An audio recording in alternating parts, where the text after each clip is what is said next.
नमस्ते. IVF cycle सुरू असताना पेशंटनी काय दक्षता घ्यायला पाहिजे, आज याबद्दल आपण माहिती घेऊया. IVF सायकलमध्ये आपल्याला अनेक प्रकारची इंजेक्शनं दिली जातात. बऱ्याचदा ही इंजेक्शनं सेल्फ ॲडमिनिस्ट्रेबल असतात, म्हणजे ती तुम्ही स्वतःच इन्सुलिनसारखी घ्यायची असतात. तर ही इंजेक्शनं 3 गोष्टी या इंजेक्शन्सबद्दल आपण माहिती करून घेणं आवश्यक आहे. सर्वप्रथम इंजेक्शन कुठं घ्यायचं.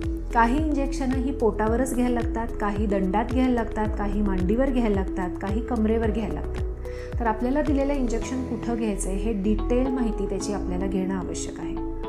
हे इंजेक्शन कोणत्या वेळेत घ्यायचं आहे हे देखील महत्त्वाचं आहे. काही इंजेक्शनं ही रात्री उशिरा द्यायला लागतात, काही इंजेक्शनं दुपारी, तर काही संध्याकाळी द्यायला लागतात. त्या वेळेचं काटेकोरपणे पालन करणं आवश्यक आहे. ही इंजेक्शनं फ्रीजमध्ये ठेवावी लागतात, फ्रीझरमध्ये नव्हे.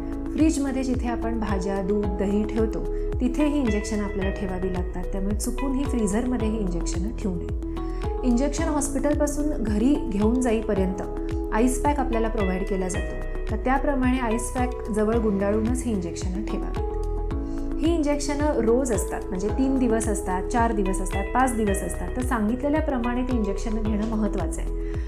याचबरोबर पेशंटना IVFच्या दरम्यान गोळ्या दिल्या जातात. काही गोळ्या ह्या खूप हाय डोसमध्ये असतात, म्हणजे दिवसातनं 4 वेळा वगैरे ह्या गोळ्या घ्यायला लागतात. तर बऱ्याचदा रोजच्या कामाच्या धांदलीत पेशंट गोळ्या घ्यायला विसरतात किंवा इंजेक्शन घ्यायला विसरून जातात, किंवा कुठंतरी इमर्जन्सी जावं लागलं, प्रवास करावा लागला, इंजेक्शन घरी राहिलं, गोळीचं पाकिट घरी राहिलं, विसरलो, असं होतं. तर असं मुळीच होऊन चालणार नाही, याची दक्षता घ्यावी. आणि चुकून एखादं इंजेक्शन घ्यायचं विसरलं असेल किंवा एखादी गोळी घ्यायची विसरली असेल तर ते लक्षात आल्याबरोबर लगेच आपल्या डॉक्टरांना सांगा. IVFच्या दरम्यान आपल्या मिस्टरांची हॉस्पिटलमध्ये त्या तारखेला गरज असते आणि त्या वेळी मिस्टरांनी येणं हे अनिवार्य आहे. काही कारणांनी जर मिस्टर येऊ शकत नसतील किंवा काही इमर्जन्सी असेल घरात, तर आधी त्याच्याबद्दल आम्हाला कल्पना द्यावी. त्याप्रमाणे तशी ॲडजस्टमेंट आपल्या ट्रीटमेंटमध्ये केली जाईल. IVF सुरू करताना आपले पूर्वीचे जे रिपोर्ट आहेत, पूर्वीचे जे आपली ऑपरेशन्स झाले, सर्जरीज असतील, मिस्टरांचे सॅम्पल रिपोर्ट असतील, किंवा आपलं पूर्वी IVF झालं आहे त्याचे रिपोर्ट असतील, ते सगळे सविस्तर डॉक्टरांना दाखवणं आवश्यक आहे. त्याचबरोबर IVF सायकल सुरू असताना बऱ्याचदा आपल्याला काही रक्ताच्या टेस्ट करायला सांगितल्या जातात.